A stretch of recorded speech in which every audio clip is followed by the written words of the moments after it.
আল্লাহর নবী সাল্লাল্লাহু আলাইহি সাল্লাম বলেন, আল্লাহর কসম উম্মত, কবরের আযাবের চাইতে ভয়ানক কোন দৃশ্য আমি রাসূল আর কিছু দেখিনি। আপনারা অনেক মনে অনেক চালাক, অনেকে বুদ্ধিমান, হুজুর রে এসব নিয়েই পড়ে আছে, হ্যাঁ এসব নিয়েই পড়ে আছে। কে মনে করাই দিবে কবর? দুনিয়া মনে করাবে তো লোকের অভাব নাই। এই মিয়া, দুনিয়া তো সবাই মনে করাই দিতেছে। কবর মনে করাবে কে বন্ধু? আখিরাত মনে করাবে এই 2-4 জন মোল্লা মুন্সি। এরাও যদি পৃথিবীতে না থাকে, আপনারা যদি এদেরকেও হারায় দেন, সরায় দেন, আপনাদেরকে আখিরাত মনে করাবে কে? কবর মনে করাবে কে? দুনিয়া বুঝাবার জন্য তো লোকের অভাব নাই। একটা মাহফিলে আমি যদি এখন বলি, আসেন আজকে যেহেতু আমাকে দাওয়াত দিছে, সবাই মনোযোগ দিয়ে শুনেন একটি অটো কিভাবে চালাইতে হয়, আজকে আমার আলোচ্য বিষয়। তো এটা বললেন না কেন? ব্যাক কল হুজুর, অটো কেমনে চালাইতে হয় এটা কোনের লেগে নি আপনার এটা দাওয়াত দেই দিবি। তো তাহলে আপনি যে কোন আমগো যে আমরা দুনিয়া বুঝাইতাম, তো আমি তো বুঝাইতাম চাইছিলাম, আপনি আসতেন কেন বলেন? সিএনজি কিভাবে চালাইতে হয় না বন্ধু, আল্লাহ তাআলা কোরআনুল কারীমের মধ্যে বলছেন আমাদের ইলমের মাকসাদ কি, কেন আল্লাহ তাআলা উলামায়ে কেরামকে যাকে যেটুকু কোরআন সুন্নাহর ইলম দিবেন, আল্লাহর কসম কোরআন শরীফের সরাসরি আয়াত আল্লাহ তাআলা বলেন, ফালাউলা নাফারা মিন কুল্লি ফিরকাতিন মিনহুম তাইফাতুল লিয়াতাফাক্কাহু ফিদ-দীন। আল্লাহ বলেন এই দ্বীনের উচ্চতর জ্ঞান কিছু মানুষ অর্জন করবে, ইলম অর্জন করবে। কেন? আল্লাহ বলেন ওয়ালিয়ুমদিরু কাওমাহুম ইযা রাজাউ ইলাইহিম, তারা যখন নিজ জাতি কওম সম্প্রদায়ের কাছে ফিরে আসবে, তারা আল্লাহর ভয় দেখাবে, আখিরাতের ভয় দেখাবে, কবরের ভয় দেখাবে, জাহান্নামের ভয় দেখাবে। ওয়ালিয়ুমদিরু, এটাই উলামায়ে কেরামের কোরআন সুন্নাহর ইলমের মাকসাদ। এটা কোরআন শরীফের আয়াত। কি আয়াত? কোরআন শরীফের আয়াত। ওয়ালিয়ুমদিরু কাওমাহুম, জাতিকে ভয় দেখাবে, আল্লাহর ভয়, আখিরাতের ভয়, কবরের ভয়, জাহান্নামের ভয়। রাসূলুল্লাহ সাল্লাল্লাহু আলাইহি ওয়াসাল্লাম সর্বপ্রথম যেদিন আল্লাহ তাআলা নবীজিকে সাল্লাল্লাহু আলাইহি সাল্লাম মানুষের কাছে দ্বীনের কথা বলার অনুমতি দিয়েছেন, প্রথম যেদিন, সেটা হলো কোরআনের দ্বিতীয় নাজিলকৃত আয়াত। কোরআন শরীফ প্রথম নাজিল হয়েছে তো ইকরা বিসমি রাব্বিকাল্লাযী খালাক, এটা আপনারা জানেন না? 5টা আয়াত।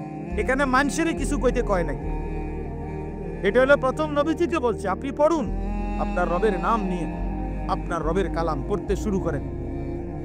তো এরপরে দ্বিতীয়বারে, মানে দ্বিতীয় কোরআন শরীফ নাজিল হইছে, এই সময় আল্লাহ তাআলা বলছে ইয়া আইয়ুহাল মুদ্দাসসির কুম ফাআনজির। এটা হলো দ্বিতীয় নাজিল। কুম ফাআনজির, বন্ধু আমার, নবী আমার, দাঁড়ান, উঠেন বন্ধু, ফাআনজির, আমার বান্দাদেরকে ভয় দেখান, কবরের ভয়, জাহান্নামের ভয়, আযাবের ভয়, আখিরাতের ভয়, আমি আল্লাহর ভয়। এই কোরআন শরীফে দেখেন আপনি, ফাআনজির প্রথম আয়াত, প্রথম আদেশ।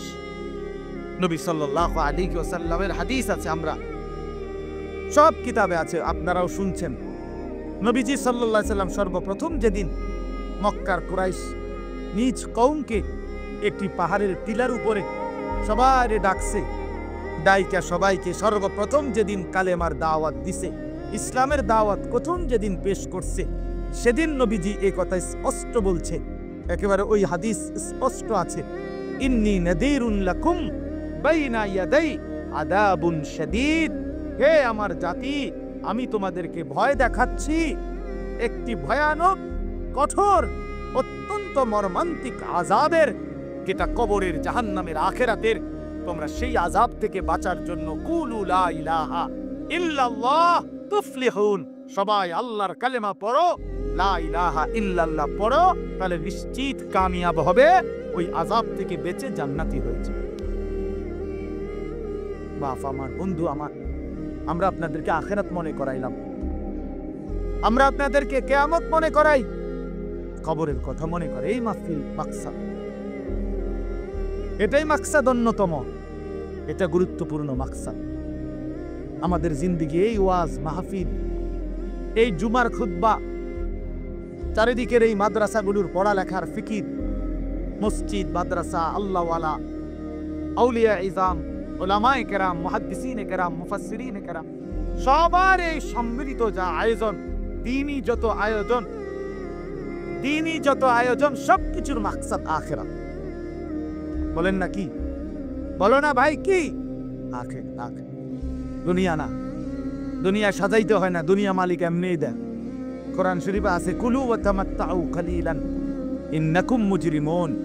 আল্লাহ বলে নাফরমান পাপী, নাফরমানি অবস্থাতেই অসুবিধা নাই, আমার দুনিয়া ভোগ করো, আমার দুনিয়া খাও কিছুক্ষণের জন্য, শুধু এদ্দুর মনে রাখবা তুমি নাফরমান। ওয়াইলুন ইয়াউমাইযিল লিল মুকাদ্দিবিন, সেদিন হাসরের ময়দানে তোমার জন্য অপেক্ষা করছে জাহান্নাম। এ কথা শুধু মনে রাখ, এখন খাও। দুনিয়া আমি আটকাইতাম না, দুনিয়া আমি কোনো নাফরমানকে আটকাই না। ভাত তরকারি, মাছ গোস্ত, পেশাব পায়খানা, ঘুম, যৌন চাহিদা পূরণ, এগুলো সমস্যা হইতো না। খাও, এগুলা ভোগ করো। দুনিয়া আমি আটকাই না। আল্লাহ তাআলা বলছে দুনিয়া আমি কুত্তারেও খাইতে দেই, দুনিয়া আমি জানোয়ারকেও খাইতে দেই। দুনিয়া জানোয়ারও ভোগ করে ভাইয়া। তুমি শুধু খানা খাও এটা না, কুকুরও খানা খাও। তুমি শুধু ঘুম যাও এটা না বন্ধু, কুত্তাও ঘুমায়।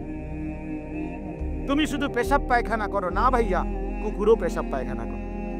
তোমার যৌন চাহিদা পূরণ হয় নারী দেখা, ছবি দেখা, কুকুরেরও যৌন চাহিদা পূরণ হয়। তাহলে কুকুরের বাচ্চা কাচ্চা হয় কেমন? কুকুরের ছাও হয় কেমন? তাহলে বুঝা গেল এতটুকুর নাম জীবন নয়, এতটুকুর নাম জীবন নয়।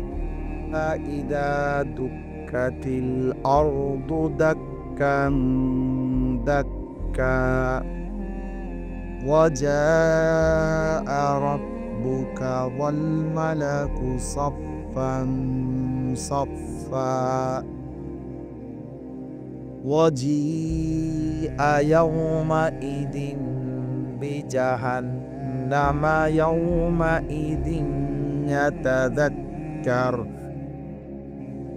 ইয়াওমাইদিন ইয়াতাযাক্কারুল ইনসানু ওয়া আন্না লাহু যিকরা ইয়াকুলু ইয়া লাইতানি قدمت لحياتي فيومئذ لا يعذب عذابه أحد ولا يوثق وثاقه أحد يا أيتها النفس المطمئنة ارجعي إلى ربك راضية مرضية فادخلي في عبادي وادخلي جنتي صدق الله مولانا العظيم وقال نبينا صلى الله عليه وسلم الكيس من دان نفسه وعمل لما بعد الموت والعاجز من أتبع نفسه هواها وتمنى على الله اللهم صل على محمد وعلى آل محمد كما صليت على إبراهيم وعلى آل إبراهيم إنك حميد مجيد اللهم بارك على محمد وعلى آل محمد كما باركت على إبراهيم وعلى آل إبراهيم إنك حميد مجيد সুবহানাকা লা ইলমা লানা ইল্লা মা আল্লামতানা ইন্নাকা আনতাল আলিমুল হাকিম। আলহামদুলিল্লাহ, আল্লাহ পাক রব্বুল ইজ্জত জুল জালাল ওয়াল ইকরামের ফজল কারাম, রব্বুল আলামিনের অপরিসীম ইহসান, মেহেরবানি, দয়া, আল্লাহ তাআলা আমাদেরকে আজ 11 ডিসেম্বর 2024 রোজ বুধবার কুমিল্লা জেলা বুড়িচং উপজেলাধীন কোরপাই আল মাদ্রাসাতু দারুল উলুম অত্র মাদ্রাসার হাফেজ ছাত্রদের দস্তারবন্দি পাগড়ি প্রদান উপলক্ষে আজকের এই বার্ষিক ওয়াজ মাহফিলে আল্লাহ তাআলাই আমাদেরকে আসবার বসবার আল্লাহর জন্যই জমা হওয়ার তৌফিক দান করেছেন। এজন্য আমরা সকলেই বলি আলহামদুলিল্লাহ। মুআজ্জাজ মুহতারাম হাজিরিন, পবিত্র কোরআনুল কারীমের 30 নম্বর পারা, কোরআনুল কারীমের 89 নম্বর সূরা, সূরাটার নাম হচ্ছে সূরায়ে ফজর। আমরা যে ফজরের নামাজ পড়ি, ফজরের ওয়াক্ত, এইটাই এই সূরার নাম ফজর। এই সূরার 10টি আয়াত আমি আপনাদের সামনে তেলাওয়াত করেছি। পুরা সূরাটার মধ্যে 30টা আয়াত, ছোট্ট সূরা। 30 আয়াতের মধ্যে শেষের 10 আয়াত 21 থেকে 30, এই 10টি আয়াত আমি এই মাত্র তেলাওয়াত করলাম। অনেকটা আমাদের পরিচিত আয়াত। যারা নিয়মিত 5 ওয়াক্ত নামাজ পড়ে, বিশেষ করে মাগরিব, এশা, এই নামাজগুলোতে ইমাম সাহেবরা প্রায় এইখান থেকে পড়ে, যার ফলে আলহামদুলিল্লাহ অনেকেই এই আয়াতগুলো বারবার শুনে থাকে। পরিচিত আয়াত। সূরা ফজরের শেষ 10 আয়াত। সবার কাছে অনুরোধ হলো, বিশেষ করে নওজোয়ান সাথী তোমাদের কাছে, নিজেদের হাতে ধরা যে মোবাইলগুলো, এগুলো নামায় ফেললে ভালো হবে। যাদের হাতে ধরে মোবাইল রেকর্ড করতেছেন, ভাইয়া এগুলো নামায় ফেলা। এটা আমার আদেশ, অনুরোধ না, এটা সরাসরি আমার আদেশ। এজন্য আমার এই কথাটা যে মানতে পারবেন না, তিনি চলে গেলে ভালো। এমন 2-1 শ্রোতা না হলেও চলুন।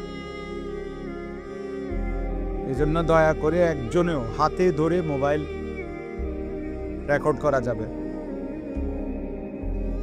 কেন? প্রশ্ন হলো, এত কঠোর হলেন বললেন কেন? উদ্দেশ্য হলো মনোযোগ হওয়া। মোবাইলের মধ্যে হাতে ধরে রাখলে দিলের, মানুষের অন্তরের ঝোঁকটা থাকে মোবাইলের কথা, মানে মোবাইলটার মধ্যে ঠিকমতো উঠতেছে কিনা এটা বারবার মনে পড়ে, বারবার চোখ পড়ে, দিলেও আসে এটা, চোখেও পড়ে এটা। ফলে মোবাইলের মধ্যে তো জমা হয়, কিন্তু দিলে কিছু জমা হয়। মোবাইলের মধ্যে তো সঞ্চয় হলো যে আমার মোবাইলে আরো একটা নতুন ওয়াজ ইটলো, কিন্তু আমার কলিজার মধ্যে কি আস, নিজের জন্য কি হল? প্রতিটা ওয়াজ মাহফিল ইন্তজাম করতে অনেক পেরেশানি করতে হয়। আগামী শনিবার দিন 14 তারিখ আমার মাদ্রাসার বার্ষিক মাহফিল, ইসলাহি মজলিস, এরকম বাইরে আমরা প্যান্ডেল আকারেই করব। আজকে মনে সেই 1 তারিখ থেকে ছাত্র ওস্তাদ প্রতিদিন দেখি সারা দিন রাত 1টা-1:30টা পর্যন্ত কাজ করে। কি করে আল্লাহ, তো কাজের কোনো শেষ নেই, এখনো কোনো শেষ নেই। তাহলে এই জন্য বললাম, আরে ভাই এটা এমন করে কেন?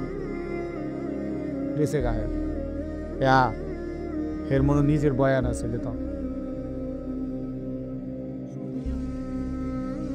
তো এই জন্য অনেক পেরেশানি, অনেক কষ্ট করে এই মাইক, প্যান্ডেল, পোস্টার, হ্যান্ডবিল অনেক কিছুকে একত্র করে এরপরে একটা মাহফিল 10 টাকা, 100 টাকা, 50 টাকা, 500 টাকা, 1000 টাকা এভাবে 3 করে মানুষের কাছ থেকে তোলা হয়। দুয়ারে দুয়ারে, দোকানে দোকানে, কেউ 2বার 4বারও ফেরত দেয়। আচ্ছা যান হুজুর আইসেন, দিমু, আচ্ছা ইনশাল্লাহ মাহফিলের দিন নিয়ে নেন, ইত্যাদি ইত্যাদি। যে যেভাবে যেতটুকু পারে দিচ্ছে, দিল। তাহলে অনেক কষ্ট করে এই অল্প কয়টা টাকা জমা করে, জোগাড় করে, যথেষ্ট পরিমাণ পেরেশানি করে এরপরে মাহফিলটা সাজানো হয়। সেটা যদি শুধু কেবল বুট, মুড়ি, বাদাম, চটপটি, পেঁয়াজু, কিছু বেলুন, ফুটকা এর মধ্যে শেষ হয়ে যায়, আমার ভাই এটা ইনসাফ হয় না। এত বড় আয়োজনের মধ্যে, এত কষ্টের ভিতরে এটার মাকসাদ শুধু এই দোকানপাট আর এই তামাশা না। আমার নিজের জন্য কোনো খোরাক, নিজের জিন্দিগির জন্য কিছু নিলাম কিনা, এটা হলো মূল মাকসাদ। ইদানিংকালে এটা খুব বেশি প্রকট। আমরা তো প্রতিদিন এই মাহফিলে গেলে দেখি, মাহফিলের ইন্তেজামগুলোকে বরবাদ করে দিচ্ছে প্রতিদিন দোকানপাটগুলো। এত বেশি পরিমাণ দোকানপাট বসে যে মাঝে মাঝে মাহফিলের ভিতরে ঢুকা পর্যন্ত খুব কষ্ট হয়। মানে এই দোকানের জ্বালায় হাইটা যে কদ্দুর যাবে এই সুযোগটাও। তাইলে আপনি ইনসাফের সাথে বলেন, এত কষ্টের আয়োজনের মাকসাদ বুঝি এই বুট বাদাম বিক্রি করে, চটপটি বিক্রি করে? চটপটি কি পৃথিবীতে কোনো অভাব পড়ছে? না, চটপটি কি কোনদিন বেচা বন্ধ রয়েছে? মাহফিলে না বছরে একদিন হলো এখানে, কিন্তু চটপটি তো, বুট বাদাম তো প্রতিদিনই বেচা হয়।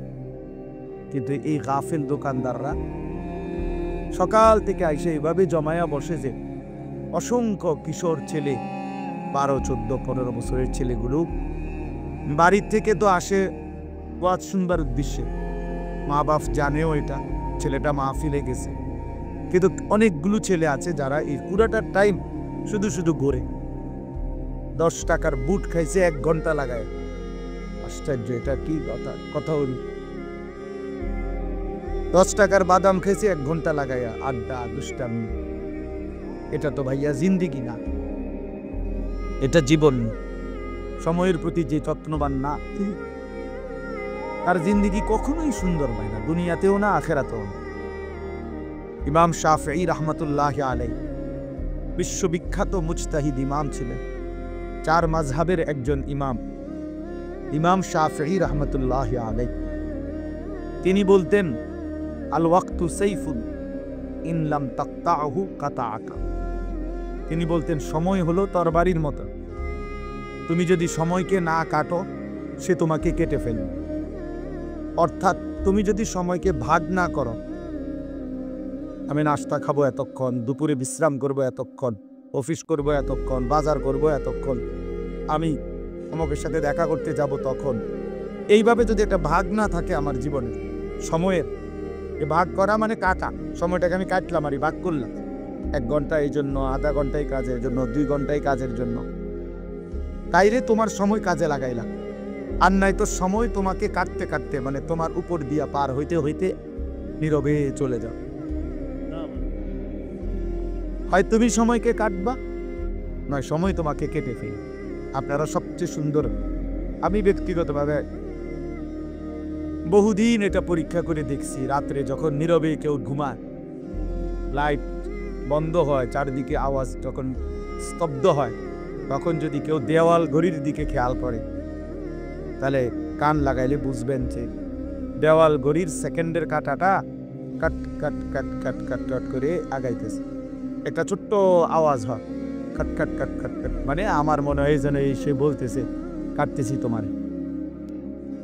তোমার হায়াত কাটতেছি, তোমার জিন্দিগি কাটতেছি, তোমারে কেটে কেটে আমি এগিয়ে যাচ্ছি। 1 সেকেন্ড কারো জন্য সে থামেন। এজন্য প্রিয় ভাই আমার, বন্ধু আমার, নওজোয়ান সাথী আমার, হায়াতের গুরুত্ব মানে সময়ের গুরুত্ব। জিন্দিগির গুরু, সময়ই জীবন, জীবনই সময়। আমার বয়স 43 বছর, তো মানে কি? মানে এই পরিমাণ ঘন্টা, মিনিট, সেকেন্ডের সমষ্টি, এটাই সময়, এটাই হায়াত। এজন্য মানুষ দেখবেন বয়সকালে বলে ভাই আমার আর সময় নেই, তার মানে হায়াত নেই, ঠিক না? তাহলে সময়ই হায়াত। মারাত্মক অ্যাক্সিডেন্ট করছে, তো এখন বলে ভাই আমার আর সময় নেই, মাফ করে দিও, অর্থাৎ আমি মরে যাব, আমার হায়াত শেষ। তাহলে সময় এটাই হায়াত, এটাই জীবন, সময়ের সমষ্টি, এটাকেই জীবন বলে। 30 বছর, 50 বছর, তা মানে কি? সময়ের সমষ্টি। 60 বছর মানে কি? সময়ের সমষ্টি। এই পরিমাণ ঘন্টা, মিনিট, সেকেন্ড একত্র হয়েছে, তো এইটা এখন 60 বছর।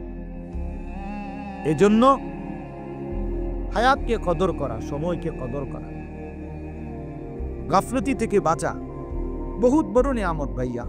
কর্মঠ মানুষ, উদ্যমী মানুষ, মেহনতি মানুষ, পরিশ্রমী মানুষ প্রশংসনীয়, প্রশংসনীয়।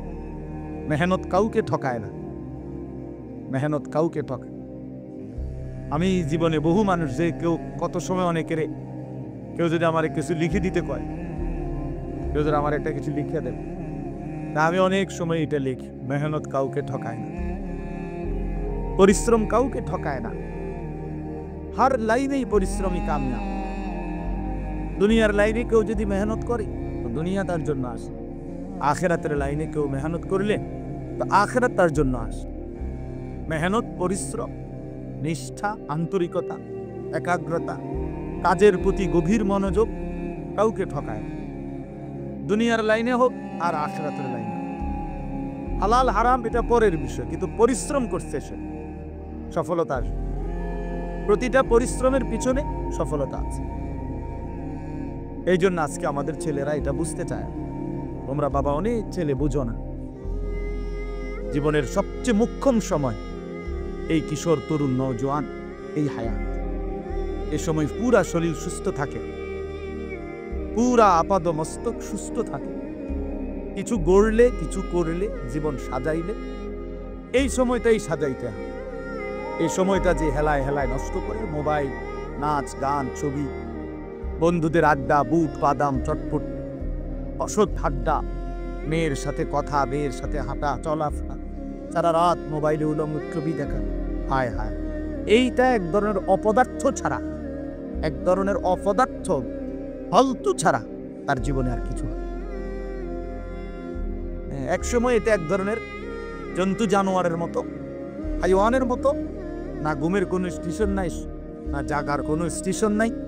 এই এক ধরনের পশুর জীবন যাপন, জানোয়ারের জীবন যাপন। রাতের 3টা বাজে ঘুমায় না, সকাল 9টা বাজে ওঠে না, মানে ঘুমানেরও স্টেশন নাই, উঠারও কি নাই স্টেশন।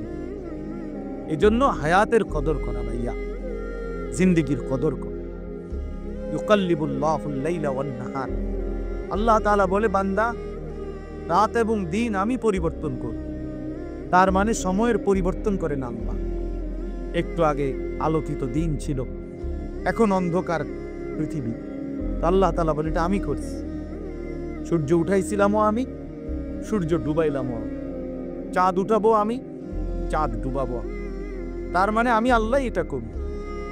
আহুয়াল্লাযী জাআলাল লাইলা ওয়ান নাহারা খিলফাতান, আল্লাহ রাত এবং দিন এনে থাকেন পর্যায়ক্রম, বাই সিরিয়াল, একবার রাত একবার দিন, একবার রাত একবার দিন। খিলফাতান লিমান আরাদা আন ইয়াযাক্কারা আও আরাদা শুকুরা। আল্লাহ বলেন যারা যারা আমি আল্লাহর জিকির, আমার ইবাদত করতে চায়, আমি তাদের জন্য রাত দিন বানাই। আও আরাদা শুকুরা, আল্লাহ তাআলা বলে যারা আমার শুকর আদায় করতে চায়, আমার গোলামি করতে চায়, আমার কৃতজ্ঞ হতে চায়, আমি তাদের জন্য রাত দিন বানাই। প্রিয় বন্ধু, বাপ আমার, কোনো বাটপার সিটারের জন্য রাত হয় না। কোন হারামখোর, নারী লুবি, জেনাকার, ব্যভিচারী, অসভ্য সারা রাত মোবাইলে উলঙ্গ ছবি দেখবা, তোমার মতো জানোয়ারের জন্য রাত আসে নাই। রাত আসছে ইমানদার ঈশান নামাজ পড়বে, রাত আসছে ইমানদার মাগরিবের নামাজ পড়বে, রাত আসছে ইমানদার তাহাজ্জুদ করবে, রাত আসছে ইমানদার আল্লাহর কোরআন করবে, রাত গভীরে আল্লাহর জন্য কান্নাকাটি করবে, এদের জন্য, এদের জন্য আল্লাহ তাআলা রাত বানাইছে, কোন সিটার বাটপারের জন্য।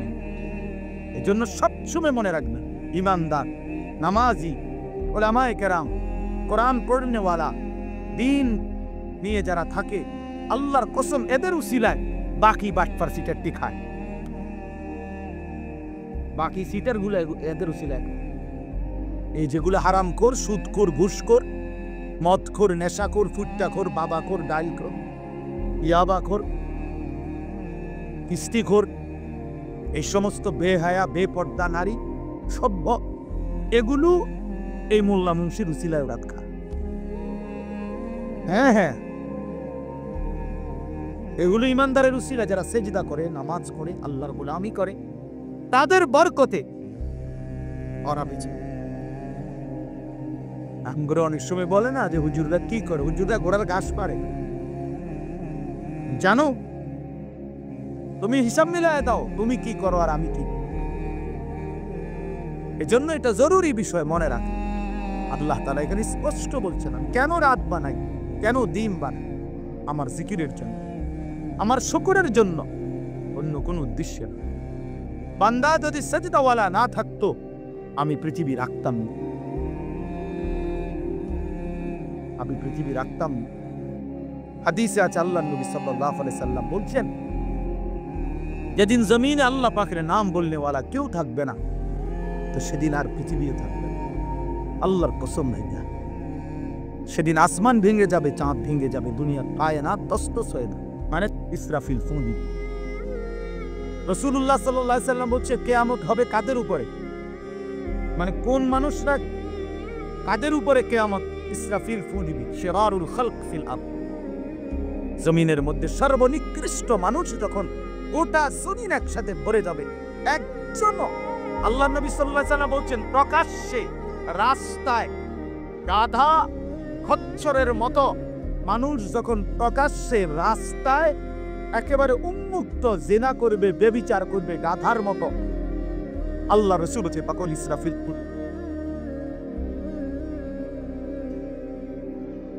কুকুরের মতো, জানোয়ারের মতো সেনার বচ্চার পরিবেশ হচ্ছে, পরিবেশ রেডি হইতেছে। জায়গায় জায়গায়, মোড়ে মোড়ে, রাস্তার বরিকে বরিকে লাল নীল হলুদ বাতিওয়ালা ছোট ছোট ক্যাফে, রেস্তোরাঁ, রেস্টুরেন্ট, এ পরিমাণ আলো আধারি, এখানে কোনো ভদ্রলোক, ইমানদার যাওয়ার কোনো করুণ যাবেই তারা অসভ্য চরিত্রহীন ছেলে মেয়ে ছাড়া। তাদের জন্য আপাতত আলো আধারির ব্যবস্থা, খুব অল্প সময়ে এই কাগজ, এই কাপড় দিয়ে, বেড়াত দিয়ে, পর্দা আবরণ হয়তো খুলে ফেলি, চলো ওপেন জেনাব, খোলামেলাই জেনাবে বিচার।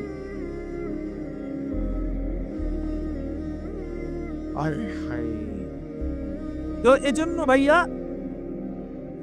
এটা জরুরি বিষয়। আল্লাহ তাআলা বলছেন, বান্দা আমি হায়াত দিছি, আমি সময় দিয়েছি, রাত আমি এনেছি, দিন আমি এনেছি। আমার এই প্রসঙ্গটা কাজে আমরা মনে রাখা দরকার। তোমরা অনেক ছেলে এখানে, মাশাআল্লাহ, তোমরা প্রতিটা ছেলেই ভাইয়া কিছু না কিছু পড়ালেখা করছো, স্কুলে পড়ো আর হাই স্কুলে পড়ো আর কলেজ ক্যাডেটে ভাইয়া পড়ালেখা করছো ভাই। তুমি মূর্খ না, তুমি নাদান না, তুমি আহম্মক না, বেওকুফ না। কাজে এতটুকু দিমাগ কাজে লাগাও। প্রিয় ভাই আমার, বন্ধু আমার, কে তোমারে বানাইলো, কেন বানাইলো, কেন আসলা পৃথিবীতে, কি করছো, এটাই কি উচিত ছিল কিনা, এতটুকু ভাবনা যদি না ভাবো, প্রিয় ভাই আমার, জিন্দেগি কি হলো? এতটুকু অনুভূতি যদি না জাগে দিলে, সারাদিনে এক ওয়াক্ত নামাজ পড়লাম না, আমি কিসের মুসলমান? দিন রাত আমি নারী ছাড়া, ছবি ছাড়া, নর্তকী ছাড়া, জিনা ব্যভিচারের বিশ্ব ছাড়া আমার জীবন চলে না, রাত কাটে না, আমি কিসের মুসলমান? 30 বছর যে সুদ খায়, এই হারামখোর কিসের মুসলমান? 30 বছর ধরে যে মিথ্যা বলে, প্রতিদিন ওজনে কম দেয়, কাস্টমারকে ঠকায়, প্রতিদিন হারাম রোজগার করে, এই নাফরমান কিসের মুসলমান? 30 বছরও কোনোদিন মনে পড়ে নাই যে তার আল্লাহ আছে? 30 বছরও কোনোদিন কারো লাশ মৃত্যু দেখে নাই, কারো জানাজা পড়ে নাই, একটা বারো কলিজার মধ্যে কথা আসে নাই যে হায় এমন নীরব নিস্তব্ধ লাশ তো আমিও হয়ে যাব।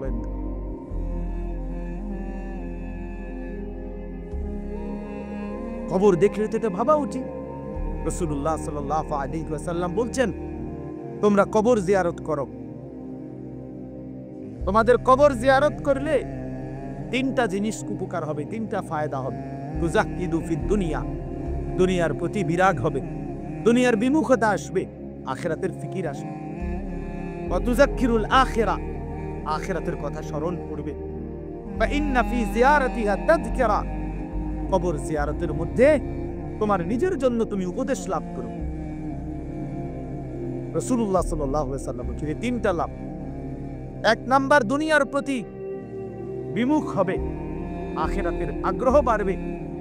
2 নাম্বার, স্মরণ হবে আর উপদেশ অর্জন হবে যে হায় এই মানুষটা আমার মতো হাঁটতো, ছুটতো, ফিরতো, ঘুরতো, কথা বলতো, চলচ্চেত্ত আমাগো চাচা বড়া, আমার বাপ, আমার ভাই, উনি আমার চাচা তো ভাই, এ তো আমারই মতো দৌড়তো, ছুটতো, হাঁটতো, খাইতো, ঘুমাইতো, কিন্তু আজ সেই জ্বলন্ত মানুষটা এভাবে স্তব্ধ হয়ে গেল।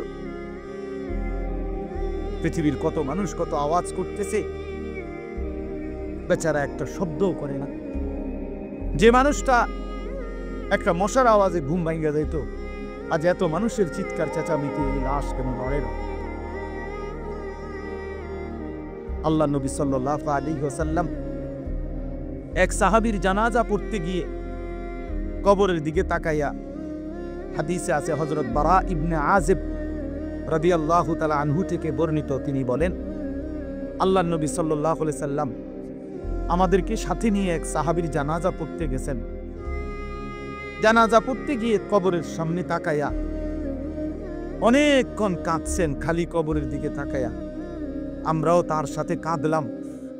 তো কান্না শেষ করে চোখের পানি মুছে আল্লাহ নবী সাল্লাল্লাহু আলাইহি ওয়াসাল্লাম বললেন, ইয়া ইখওয়ানি লিমিসলি হাযা ফাআইদ্দু, আমার সাথীরা এই কবরের জন্য তোমরাও রেডি হও। নবীজি বলছেন আইদ্দু, কবরের জন্য তোমরাও প্রস্তুতি নাও।